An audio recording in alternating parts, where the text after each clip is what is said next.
औज़ुबिल्लाहि मिनश्शैतानिर्रजीम बिस्मिल्लाहिर्रहमानिर्रहीम। अॼु 12 फरवरी 2026 जो ॾींहुं आहे। अॼु ट्यूशन पढ़ाइण खां पोइ इरादो थियो त ज़मीन नाका का विज़िट कजे। सो मां निकिरी आयुसि बाईपास ते।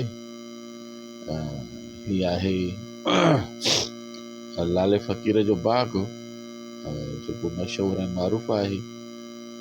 उते हर क़िस्म जा गुल ॿूटा ऐं प्लस में सब्जियूं बि पोखियल हूंदियूं आहिनि, उते मौजूदु आहियूं।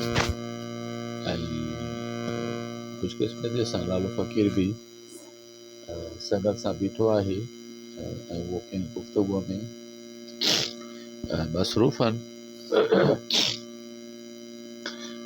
ही तव्हांजी स्क्रीन ते लाले फ़क़ीर जो बाग़ ऐं ही लालो फ़क़ीर दोस्तनि सां गॾु गुफ़्तगू में बहू आहे।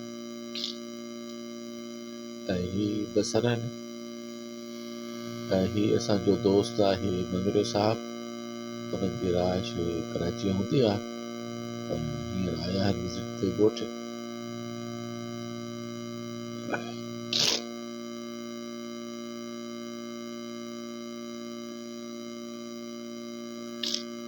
ऐं ही बाईपास जे लॻ जेके लाले फ़क़ीर जे बाग़ जे ऑपरेशन में ज़मीनूं आहिनि,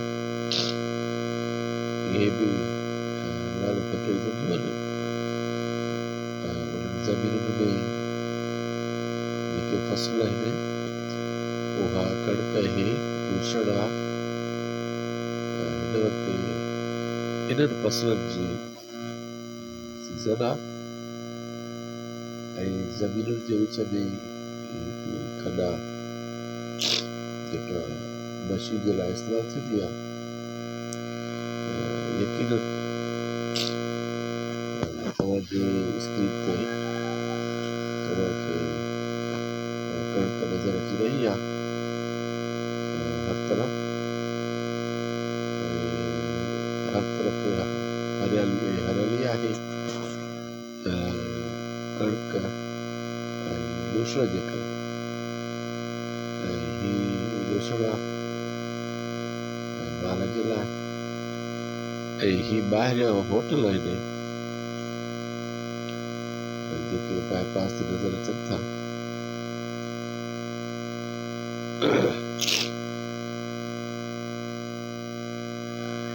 शाम जो सिज आहे लंदड़ पोज़ीशन में। ही असां रवंदा आहियूं बाईपास ते मौजूदु ही हाजी ताहिर आलमी साहब जो कूलर ऐं ॿियो जेको सामान आहे, जारा वग़ैरह रखण जो ही होटल आहे। मुनवर अली साहब जो असां हुते वेठा आहियूं।